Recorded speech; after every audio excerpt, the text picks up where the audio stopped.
NBA Straya. How are you going? Hang on. Are you good? You should be. Why is that, Jim? Well, it's Friday, March 6th. The weekend is here. It's a long weekend here in Victoria, which is good. We've got footy back as well, which is kind of neat. I don't know. I'm about to go down the beach, so we've got a very short episode today, just FYI. But anyway, we're going to dig into all the latest NBA stuff, but mostly we're just going to do power rankings on today's show. So, yeah, just strap in. But that's right. I am James Clement, your host, here in Laurentiis Studios, the mean, beautiful streets of Brunswick today. It is a lovely day down here too. We did our sort of NBA coffee run video this morning to set you up for today's games. And really, we've had some absolute crackers. So we're not going to talk about any of those games today. We're literally just going to do power rankings and then get out of here. So it's a very short one. And programming note, we won't be back until next Tuesday because we'll be down the beach and I can't be rooted carrying all this stuff down there and setting it all up, having it really annoying. So yeah, we'll basically be back on Tuesday with a full-blown weekend winners and losers for you. So that's about it, really. So, you know, remember, basketball, give me the ball, cause I'm gonna dunk it. Yeah, let's get into the episode. It's 1,358 of NBA Australia. Let's power rank some bloody teams. Go!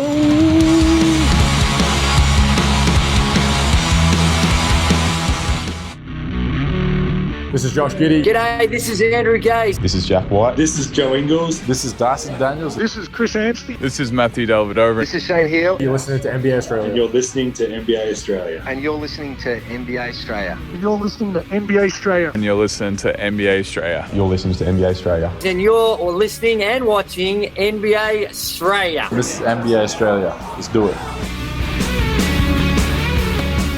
Watch out for the shark attack. Oh, you better watch out for the Thunderlaney Brew attack if you're the Tassie Jack Jumpers. How good was that game last night? I was at the United Jackies game. The Findelaney game. Fun. He was awesome.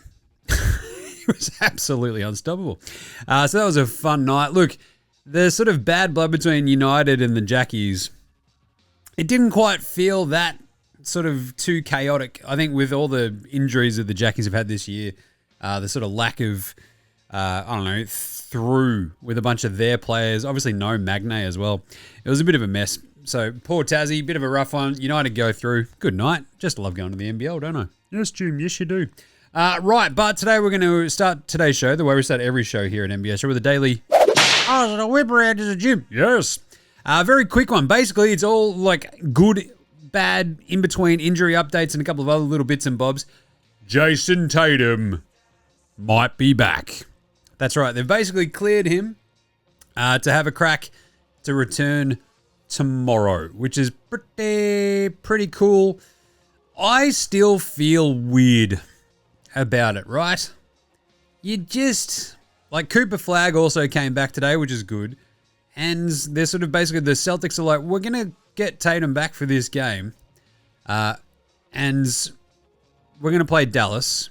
Who knows if Coop's going to play in that game on a back-to-back.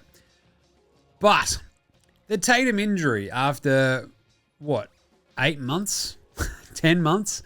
It just feels strange. 10 months. Less than 10 months after he tore his right Achilles. As someone still rehabbing like a bung Achilles, I just, as a high-profile athlete myself... I'm just like super nervous anytime I do anything, but I'm also old and fat and slow and not at all athletic. So, yeah, Tatum's probably in a little bit of a better spot than me. It just sits in the back of my brain. I'm like, oh, really? Really? I think of all the injuries you really just want to maybe hang out with. But I guess if he's been cleared and he's all good and there's no risk, this is the time, I guess, rather than sit out another 6 months until next season. So let's go, I guess. But great news for Celtics fans because, look, we're going to talk about them in the power rankings, but damn, they've been really bloody good. And they add Jayson bloody Tatum. So pretty good. As mentioned, Cooper Flagg comes back. This is pretty cool for the Mavs. I mean, just roll him out there, see how he can sort of continue improving for the rest of the season. It's pretty good. And I guess that's what a lot of this comes down to, right? Like Tatum back with the Celtics, how he fits in with Jaylen Brown being an MVP candidate, with Derek White playing awesome, with the way the rest of this team has been operating, is going to be one of the most interesting parts of this entire NBA season. It's fascinating. It's going to be unreal. Can't wait to watch the game tomorrow. Otherwise, Ja Morant is out for at least another 2 weeks. Again, you just sort of shrug and go, of course he is. He's Ja Morant. I don't know if he plays basketball. I think most of the time he walks around punching kids. That's what he seems to do. And otherwise, the other fun one today was that the NBA refs came out and were like, look, that call that got Mike Brown so pissed off about was just like, it was fine, man. And you're like, so the Refs Association comes out and defends the refs.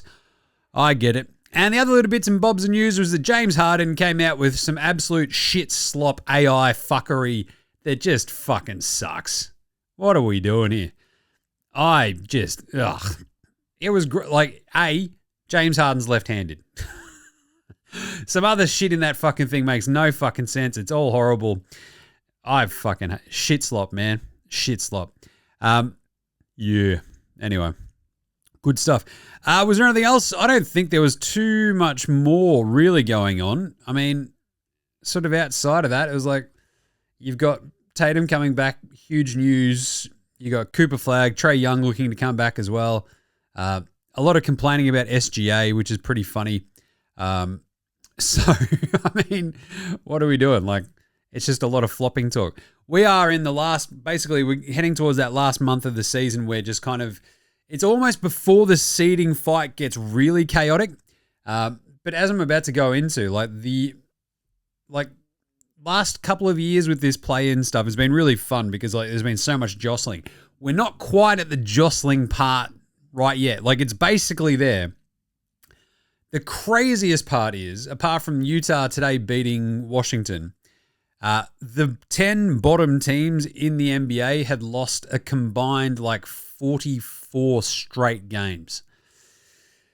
Seriously, up until Utah, every of the bottom 10 teams had lost all of their games. They were all on losing streaks. It was absolutely crazy. And then Utah snapped their losing streak today. So by beating another shit team in Washington. Great job, everybody. Awesome work, Adam Silver. All right, let's do some power rankings.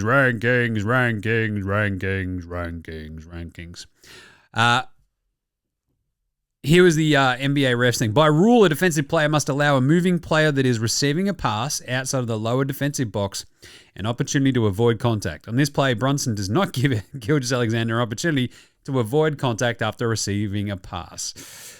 Sure. I love it. This is why we didn't get it wrong. Amazing. Just, what are we doing here? All right. Let's do some power rankings. All right. Let's start at the very bottom. I did think about going contender. Basically, sort of vibes for who could actually win the title. I was going to sort of set it all up like that. But there is this weird creamy middle of the NBA right now where I don't think these teams can win the title. But I think there is a very clear line of demarcation at about 9. So we'll get to that. So think about this. Remember this when we get to the top 10. I think there are 9 teams who can win the NBA title this year based on kind of how they were playing right now. At the bottom, the shit slop tier. James Harden should make an AI shit video about him. The Sacramento Kings, they are horrible. And they're still just playing their dudes, but they are 14-49. What are we doing here? Doug Christie, fire him into the sun. At number 29, we have the Utah Jazz. But Jim, they got to win today. They have been that's almost despite themselves. As I said, the G League Capital City Go-Go's have been a G League team for the last 3 weeks. And Utah beat them. It's good job. But then I've got Washington ahead of them because Utah, you've got good players. You can play them. Lowry's out injured, I get this, but geez, Utah, it's just been unwatchable. Keontae has his little moments. Other than that, yeesh. Utah at 29, 28, the Washington Wizards, who are now 16-46, so they've lost 7 on the trot. This is almost watchability ratings as well for the power rankings because at least Brooklyn, who have lost 9 straight, they do have their dudes. They just suck ass. So, yeah, Washington don't have a bunch of their dudes. They just stink. And they're playing these no-name dudes. It's really rough to watch them. 27 is Brooklyn because they are dog shit. They've lost 9 on the trot. Michael Porter Jr., Nick Claxton, Benny Serif, Nolan Traore, Yegor Jamin out there as well. They just are horrible. 26 is the Indiana Pacers. They're 15-47, and they are just brutal. Look, they're trying. They've also lost 7 on the trot, and they're 15-47. Right? Let's all just be honest here.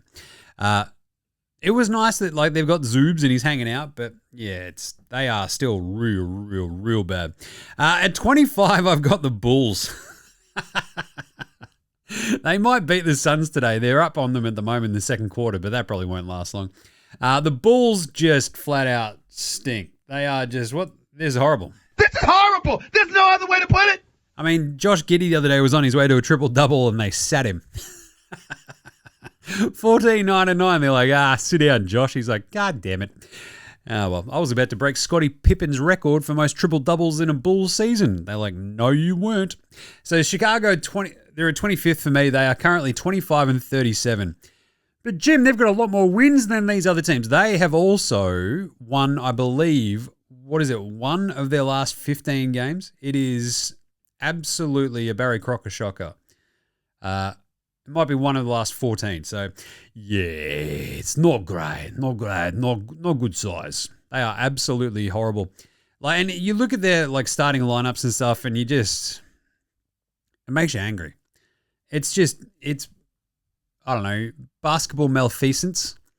They're starting Trey Jones, Colin Sexton, Leonard Miller, Isaac Okoro, and Yabusele today. No gids. Lockie Olbrick's already played 8 minutes, and it's the second quarter. That is a tanking team, sir. It's horrible. 24, Memphis. They're at least playing their fun young dudes. I'm okay with that. They are trying. They're 23-38. They still stink, but they're playing the young dudes. So you see a lot of G.G. Jackson and Jalen Wells and stuff. They've shut down Zach Edey. Memphis 24. 23, Dallas, because they've got Coop Doop back.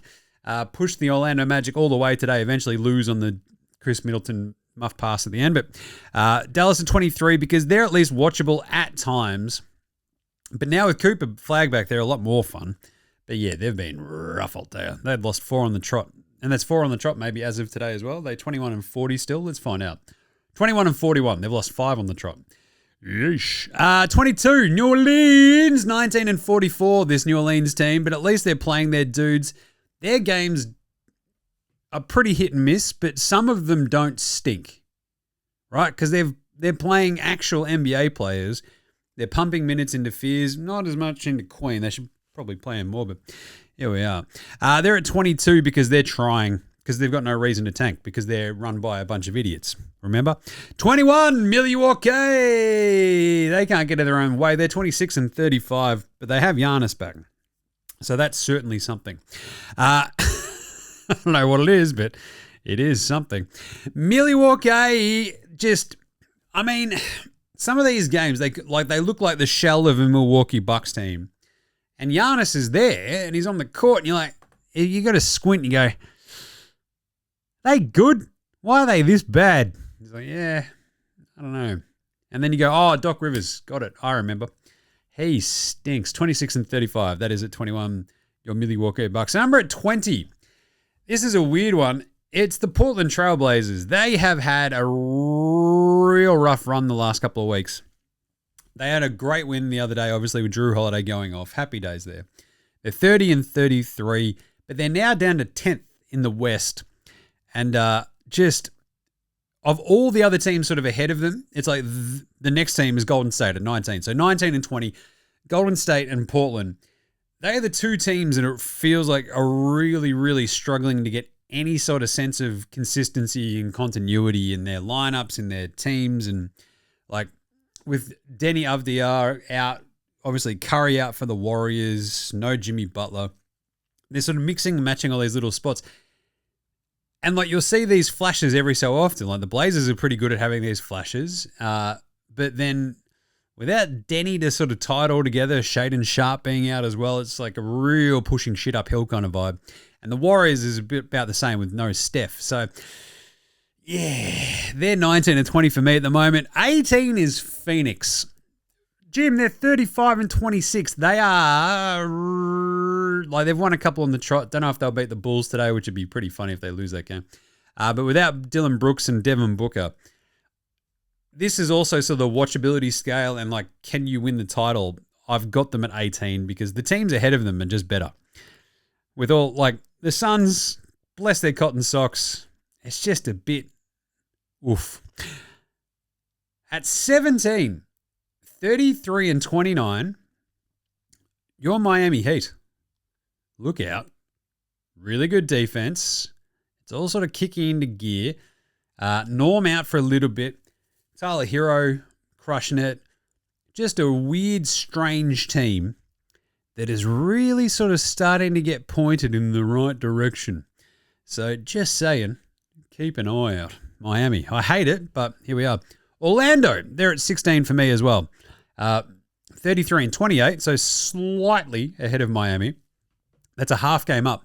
They sneak by the Mavs today, and they have Boston tomorrow with Tatum's return, so who knows. But I don't know, it feels like Bain and co have just sort of, I mean, they've just righted the ship just enough.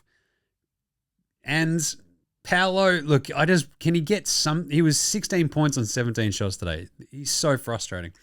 But 33 and 28, the Magic Men wins over the Wizards and the Mavs. They play the Wolves up next. Yeah, because the Mavs play in Boston tomorrow, what I'm saying. So, I don't know, Orlando just, it's frustrating because you can see the outline of what they should be able to do, and they just really struggle to do the damn thing. So, I don't know. I've got them at 16 because it feels like with this last month, they can still keep moving up and up and up. Miami's sort of similar, but I feel like Orlando's upside is much more, I don't know, the roof is the ceiling with them. The Clippers are in 15 because, I don't know, they keep kicking ass and taking names. Like, what is going on? They are currently 30 and 31. They've won 3 on the trot. Remember when they were going to give the Thunder the number 1 pick overall? Yes, their last 3 wins have come over the Pelicans, the Warriors, and the Pacers. But I love the Benny Mathurin fit. Garland comes back as well. They've got the outline of a really fucking like, oh, now I kind of get it. The Mathurin thing kind of gets forgotten about, but he's really good.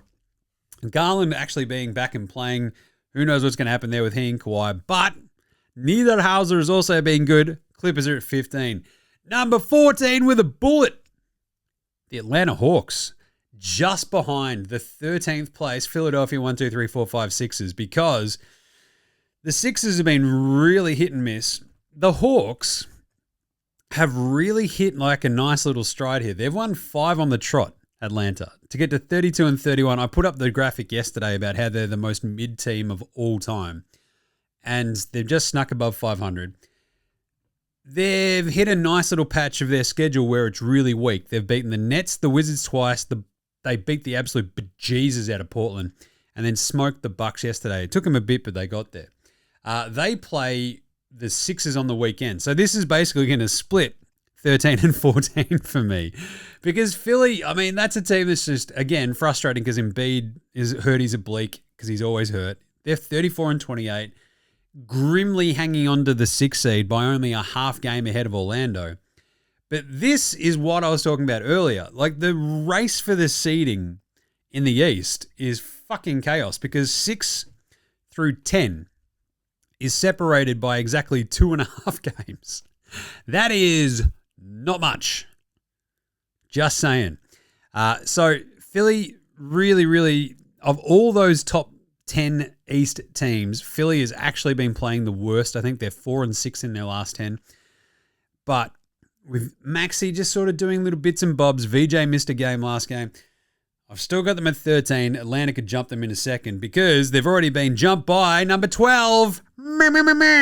Your Charlotte Hornets, the greatest team ever. They've won 6 straight. They've won all of them by 15 plus points. I wanted to put them at number 1. And I might still just go, fuck it. But they're at 12.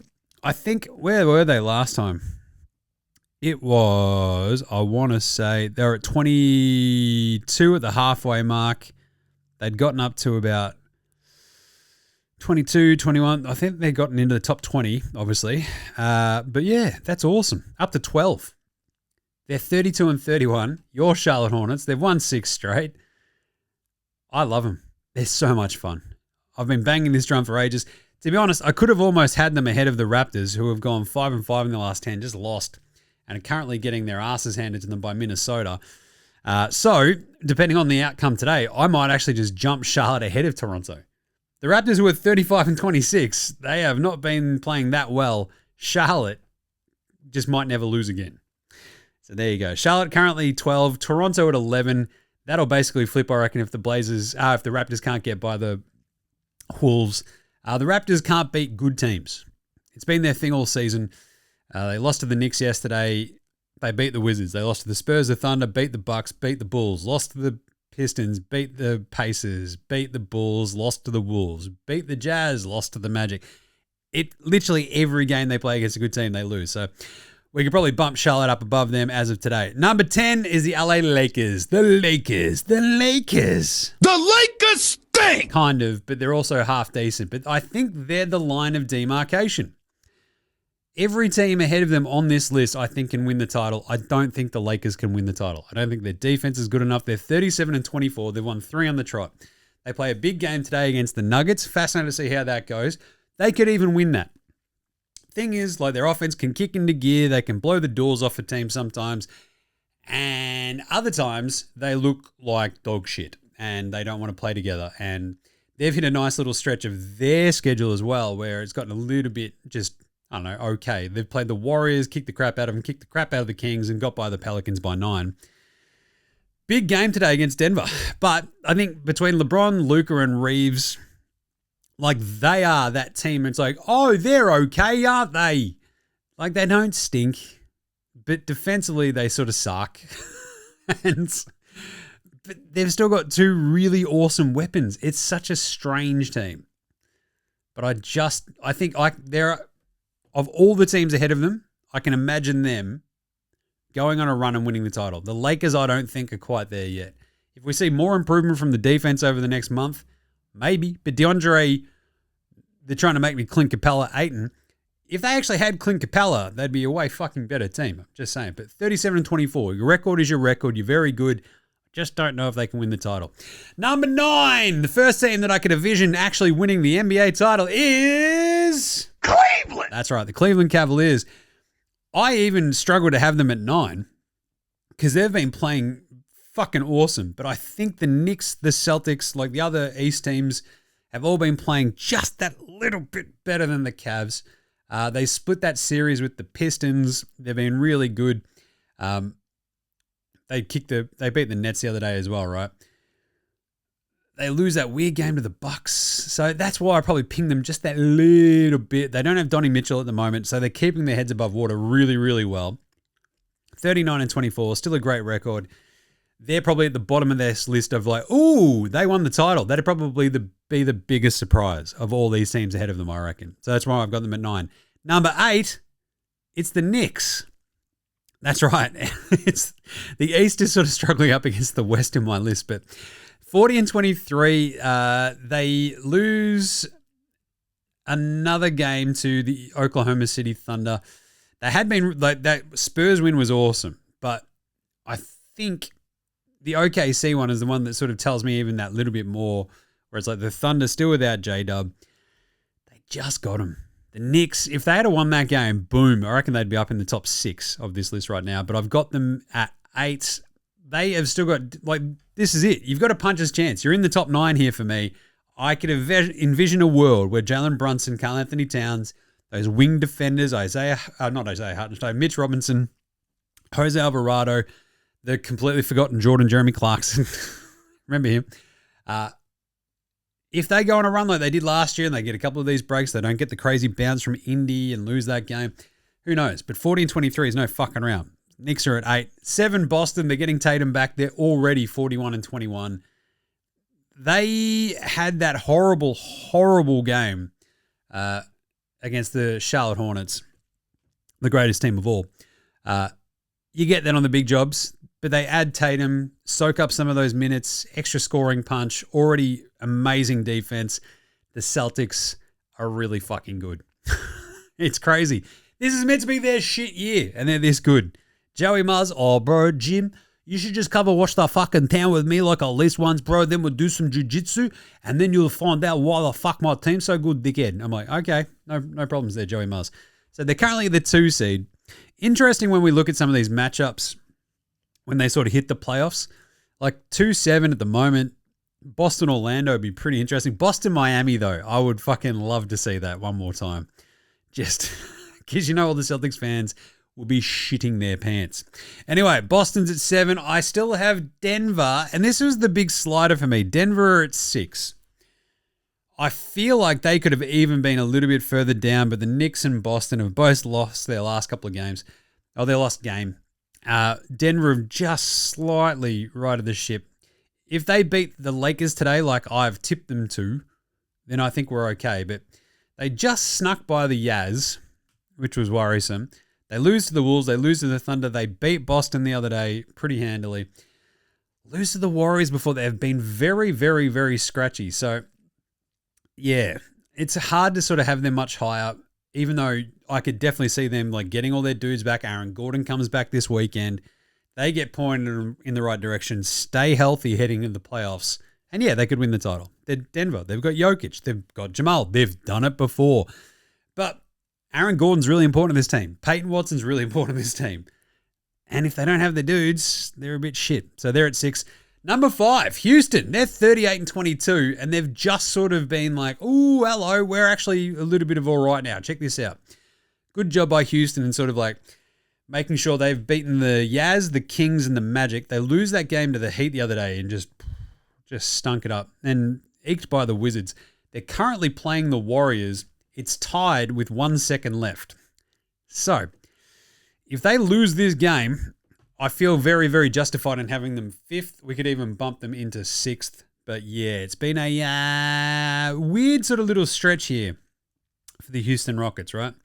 So, anyway, they are the 38-22. If they get by this Warriors team, who knows? It's tied. 1.6 seconds left in the game. Probably going to overtime if I had to guess.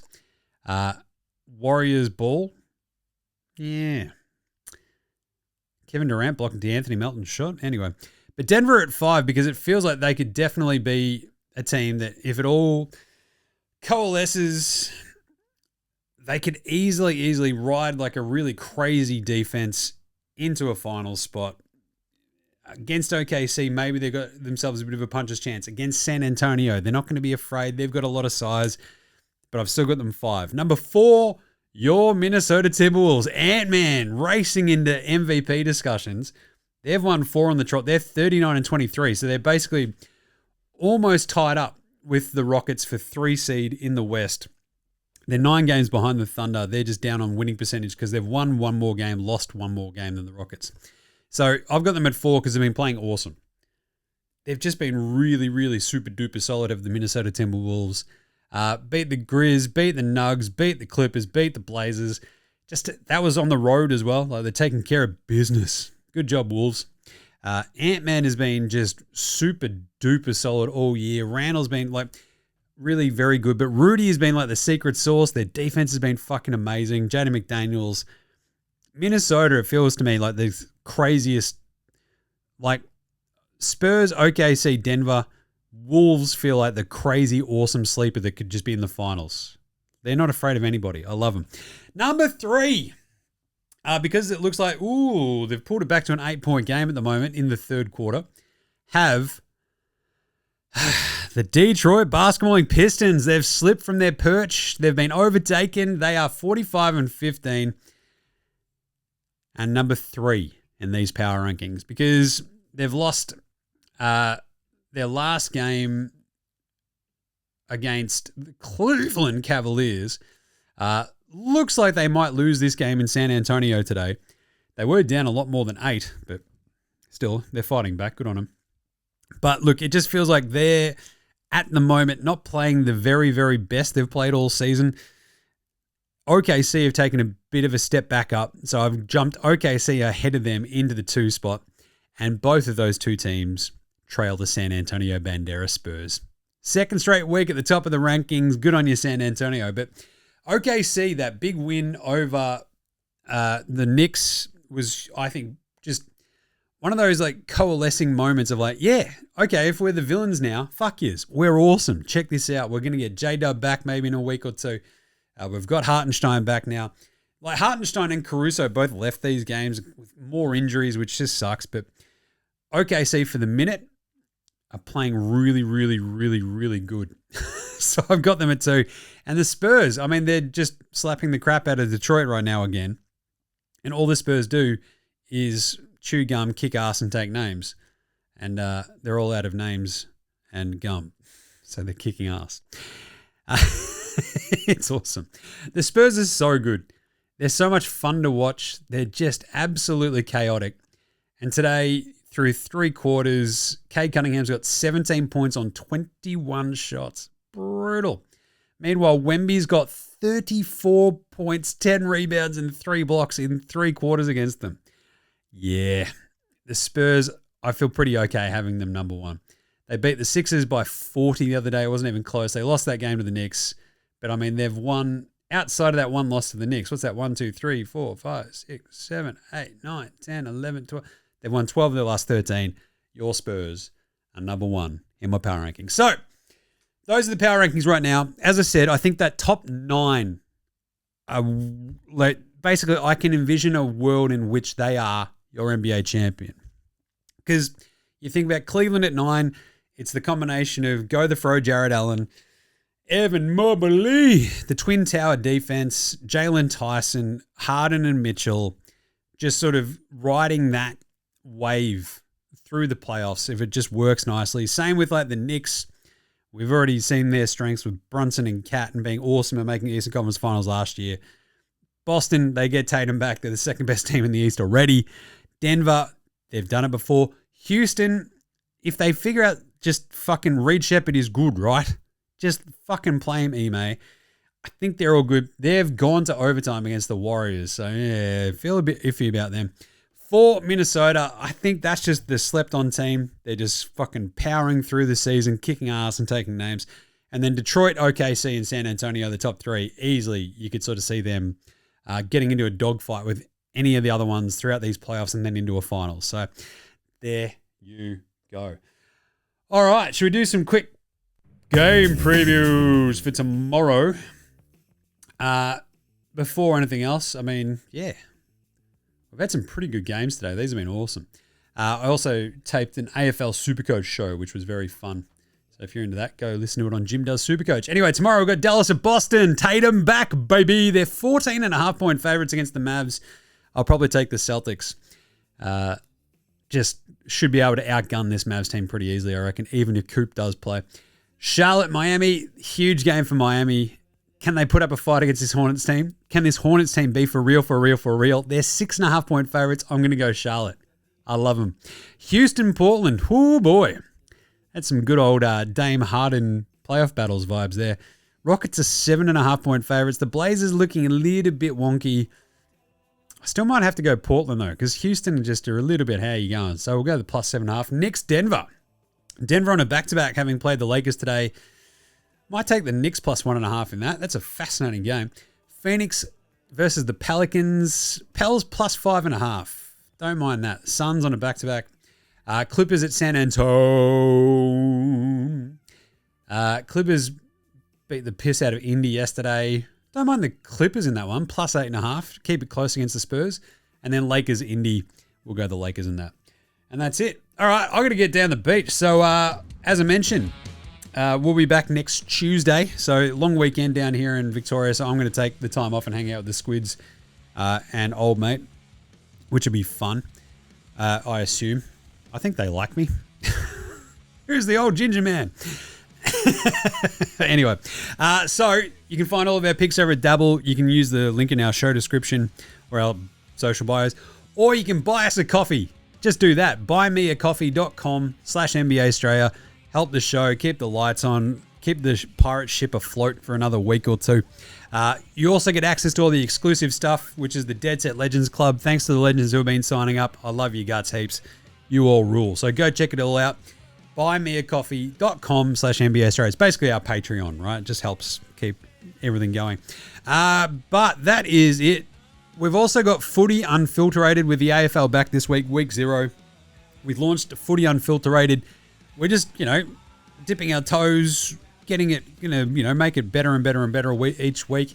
That's really fun. Go follow that on the socials. Go check it out. Subscribe, have a listen. Tell us what you want to hear from a footy show, right? That's a big thing for me. What do you want to hear from your footy shows? That's what it's all about. And then the other ones, AFL Supercoach show on Jim Does Supercoach, NBA Supercoach on Jim Does Supercoach. Go subscribe, check it all out. It's awesome. So rate, review, subscribe on all your podcast apps everywhere. Check us out on the socials, Twitter, Facey, IG, YouTube, and TikTok, of course. Big thanks always go to From Oslo for the intro and outro song, They Rule. So to Househats, Joshua De Laurentiis, Fascinator, Gold Mines, Ramshackle Army, iOS, Section A, Green, and Dozers. They're behind all the tunes you hear throughout the show. Smash them on your music streaming platform of choice. And that's it. All right, we will catch you on Tuesday, you dickheads. Have a great weekend. There's NBA Australia saying, look after yourselves, would ya? And go subscribe to all their shows. Later, hosen.